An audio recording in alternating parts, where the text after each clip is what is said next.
Hi friends, నా పేరు నాగేశ్వరరావు. మీరు చూస్తున్నారు తెలుగు కాంపిటేటివ్ ఎగ్జామ్స్. చూడండి ఫ్రెండ్స్, మనకి ఏపీపీఎస్సీ నుండి జూనియర్ లెక్చరర్ పోస్ట్కి నోటిఫికేషన్ అనేది రావడం జరిగింది. మొత్తం పోస్టులు ఎన్ని ఉన్నాయంటే 237 పోస్టులు ఉన్నవి. వీటి గురించి పూర్తి విషయాలు అనేవి ఇప్పుడు ఈ వీడియోలో మనం చూద్దాము. చూడండి, అప్లికేషన్ స్టార్టింగ్ డేట్ వచ్చేసి 18/01/2019 నుంచి 8/02/2019 వరకు కూడా మీరు అప్లై చేసుకోవచ్చు. శాలరీ వచ్చి 37,100 నుంచి 91,450 రూపాయల వరకు కూడా శాలరీ అనేది ఉంటుంది. క్యారీడ్ ఫార్వర్డ్ వేకెన్సీస్ విషయానికి వస్తే మనకి టోటల్ 37 పోస్టులు ఉన్నవి.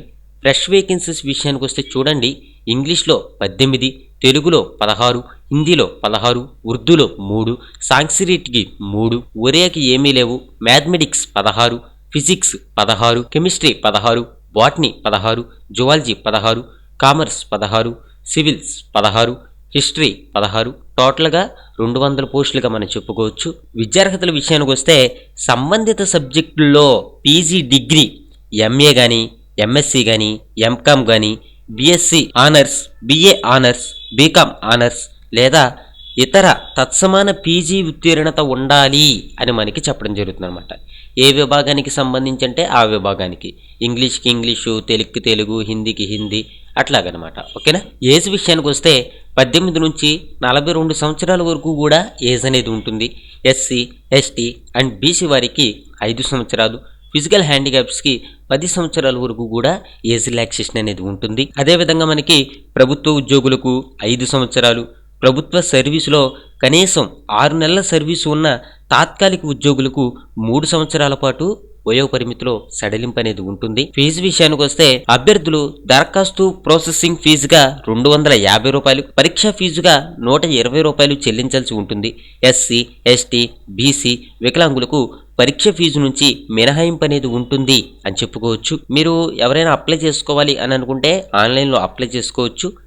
సెలక్షన్ ప్రాసెస్ విషయానికి వస్తే స్క్రీనింగ్ టెస్ట్, ప్రిలిమినరీ పరీక్ష, మెయిన్ పరీక్ష, ఇంటర్వ్యూ ఆధారంగా మనకి సెలక్షన్ ప్రాసెస్ అనేది ఉంటుంది. రాత పరీక్షలో మొత్తం మనకి 2 పేపర్లు ఉంటాయి. ఒకటి వచ్చేసి పేపర్ 1, పేపర్ 2 ఉంటాయి. అయితే పేపర్ 1లో 150 మార్కులకు గాను general studies and mental ability నుంచి 150 ప్రశ్నలు అడుగుతారు. ఒక్కొక్క ప్రశ్నకి ఒక్కొక్క మార్కు. ప్రశ్నలు అనేవి మనకి ఎలా ఉంటాయంటే డిగ్రీ స్థాయిలో అడగడం జరుగుతుంది. పేపర్ 2 విషయానికి వస్తే 300 మార్కులకు గాను సంబంధిత సబ్జెక్టు నుంచి 150 ప్రశ్నలు అడుగుతారు. ఒక్కో ప్రశ్నకు 2 మార్కులు. పీజీ స్థాయిలో ప్రశ్నలు అనేవి ఉంటాయి. దరఖాస్తు చేసుకున్న అభ్యర్థుల సంఖ్య 25,000 దాటితే ఆఫ్లైన్ విధానంలో లేదా 25,000 లోపు ఉంటే ఆన్లైన్ విధానంలో రాత పరీక్ష అనేది నిర్వహిస్తారు. అభ్యర్థులు తమకు నచ్చిన మాధ్యమంలో పరీక్ష అనేది రాయొచ్చు. పరీక్షా సమయం ఒక్కొక్క పేపర్కి 150 నిమిషాలుగా నిర్ణయించడం జరిగింది. నెగిటివ్ మార్కులు కూడా ఉన్నాయి. ప్రతి తప్పు సమాధానానికి కూడా 0.33 చొప్పున మార్కులు కోత విధిస్తారు. లాస్ట్లో మనకి ఏంటంటే 50 మార్కులకి ఇంటర్వ్యూ అనేది నిర్వహించి జాబ్ అనేది ఇవ్వడం జరుగుతుంది. అయితే చూడండి ఫ్రెండ్స్, మనకి దీంట్లో ఆన్లైన్ దరఖాస్తు ప్రక్రియ ఎప్పటి నుంచి అంటే మనకి జనవరి 18 నుంచి కూడా స్టార్ట్ అవుతుంది. ఈ 18 నుంచి కూడా మీరు అందరూ కూడా ఆన్లైన్లో అప్లై చేసుకోండి. మీరు మార్నింగ్ టైంలో అప్లై చేసుకున్నారనుకోండి, కొంచెం సైట్ అనేది బిజీగా ఉంటుంది. లేదు మామూలుగా మీరు మామూలు టైంలో కనుక చేసుకున్నారనుకోండి, సైట్ అనేది చాలా బిజీగా ఉంటుంది. అంతేకాకుండా చూడండి, ఆన్లైన్తో ఈ యొక్క ఫీజు చెల్లింపుకి చివరి తేదీ వచ్చేసి 07/02/2019. చివరి తేదీ మనం ఇందాక చెప్పుకున్నాము 8/2/2019. మెయిన్ పరీక్ష తేదీ వచ్చేసి మనకి ఈ యొక్క జూలైలో జరుగుతుంది అని చెప్పడం జరుగుతుంది. ఓకే, ఇది ఫ్రెండ్స్. మీరు ఈ తెలుగు కాంపిటేటివ్ ఎగ్జామ్స్ అనే ఛానల్లో సబ్స్క్రైబ్ చేసుకోవడం ద్వారా మీరు ప్రతిరోజు కూడా జాబ్ ఇన్ఫర్మేషన్ని తెలుసుకోవచ్చు. మీరు కాంపిటేటివ్ ఎగ్జామ్స్కి కూడా ప్రిపేర్ అవ్వచ్చు.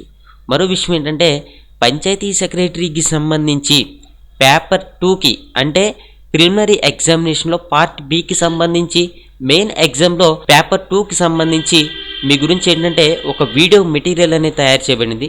ఈ వీడియో మెటీరియల్ అనేది మీరు వినడం ద్వారా మొత్తం సిలబస్ అంతా కూడా కవర్ చేయొచ్చు. ఇదేంటంటే పంచాయతీ సెక్రటరీకి మీలో ఎవరైనా అప్లై చేస్తే ఇది చాలా వరకు కూడా మీకు ఉపయోగకరంగా ఉంటుందన్నమాట. ఓకే, దీని ప్రైజ్ వచ్చేసి 1000 రూపాయలు ఉంటుంది.